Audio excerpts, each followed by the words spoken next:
तो finally JEE mains अपने ending की तरफ है। 9 अप्रैल फर्स्ट शिफ्ट का एग्जाम हो चुका है। 9 अप्रैल फर्स्ट शिफ्ट का एग्जाम कंक्लूड हो चुका है। क्विक एनालिसिस करेंगे, marks versus percentile, expected cut off जानने की पूरी कोशिश करेंगे। शुरू करते हैं वीडियो को। पहले बात बताऊं, chemistry easy to moderate as usual. Inorganic का वेटेज ज़्यादा था, ऑर्गेनिक उसके बाद, फिर उसके बाद फिजिकल। इनऑर्गेनिक में chemical bonding, coordination, compound, periodic table से क्वेश्चन थे आपको।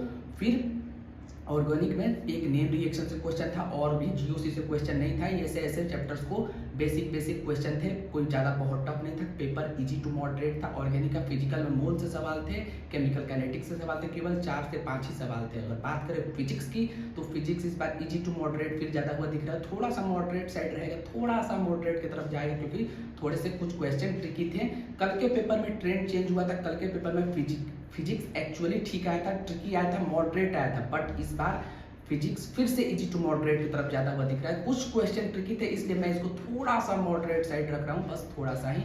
करंट इलेक्ट्रिसिटी 12th वाला वेटेज ज़्यादा था। करंट इलेक्ट्रिसिटी के क्वेश्चन थे ज़्यादा, 12th का वेटेज ज़्यादा था 11th से। अगर बात करें मैथ्स की, तो मैथ्स में फिर वही अलजेब्रा का वेटेज ज़्यादा था। कैलकुलस से अलजेब्रा का वेटेज ज़्यादा था। मैथ्स लेंदी था। मैथ्स में 10 से ज़्यादा, 8 से ज़्यादा बच्चे अटैम्प्ट नहीं थे। जिनके 10 से ज़्यादा अटैम्प्ट हो रहे हैं उनका तो बहुत अच्छा है, लेकिन 8 से ज़्यादा अटैम्प्ट नहीं हो रहा है। Maths as usual paper same trend follow किया है जो पहले फॉलो कर चुका है।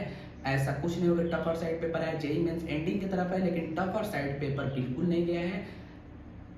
मैथ्स में vector theory, PNC, binomial, quadratic, इन सब से क्वेश्चन था। अलजेब्रा का पोर्शन ज़्यादा था, आपको लिमिट का क्वेश्चन था, डिफरेंशियल इक्वेशन का क्वेश्चन था, क्वाड्रेटिक, पीएनसी, प्रोबेबिलिटी से भी क्वेश्चन थे, आपको देखने को मिल गए थे।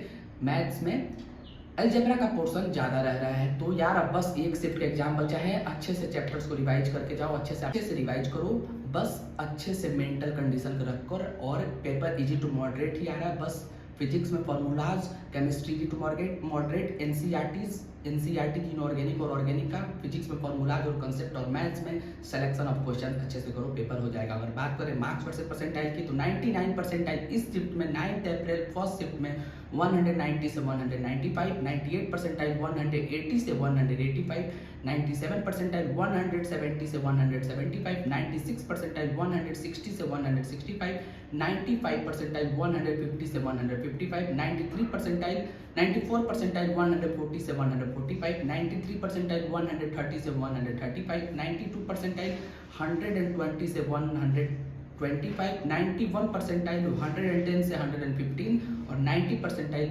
105 से लेकर 108 पे।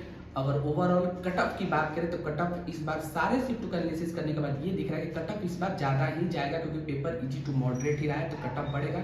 मेरे हिसाब से इस शिफ्ट का कटअप है 91 परसेंटाइल जाने की चांसेस है।